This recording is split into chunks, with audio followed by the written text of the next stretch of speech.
Hey guys, welcome to Desk Jockey Physio, where we help active desk folks feel and move better. My name is Mitch Starkman. I'm an FCAMP registered physiotherapist and sports medicine clinic owner here in Toronto. Thanks for stopping by.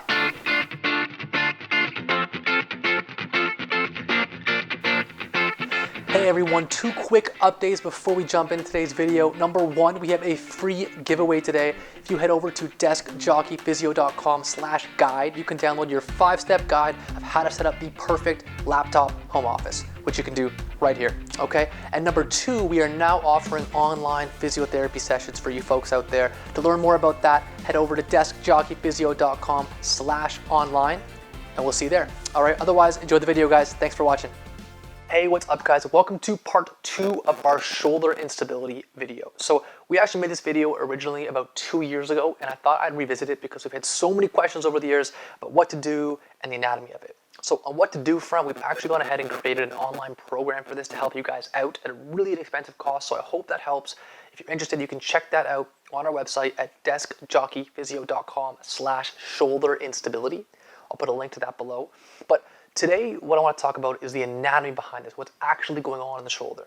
So what I want to do is use an example here, and something really that a lot of us in the physio world, of the sports medicine world, is we talk about the shoulder joint as a golf ball on a tee. So what that means is you've got this big joint, right? This is the head of the humerus that sits here. So you have this bone that comes up, and this top part we're going to represent as this golf ball. And the actual shoulder blade, what they call the glenoid, the joint where the actual head of the humerus goes into the shoulder blade. This area here is represented by the T because it's actually quite a small cup that happens. So what we have is this big giant joint. We've got this little tiny kind of surface, and they go together. And if you can see on here, you really don't have very much surface area of the actual joint on this actual bony surface. So what that means is we go and move overhead and these things move together. It's pretty easy for it to fall off the tee, right? If you've ever played golf before and you set up your golf ball on the tee, when you kind of move, it's pretty easy for it to fall off. So what that means is all of our muscles dynamically, our rotator cuff, our shoulder blade muscles, our rhomboids, the actual ligaments and passive tissues all have to work together in a really complex way to hold this ball, aka this humeral head, in the joint. So as we move overhead, as I elevate the arm, this has to effectively slide and move in that joint. So we have to actually slide and roll as that happens. Now, if there's any bit of wind change or direction, someone hits you or something in that sort, this can very easily fall off of that tee. And that's when people will feel a click, a pop, something kind of shift out of the joint. Now, how do you fix that? Well, usually this is caused in the first place by trauma. Some folks, there's two main causes. One would be trauma, and the second would be some type of hypermobility that somebody has, where their joints move a little bit more, or we have a video on that as well.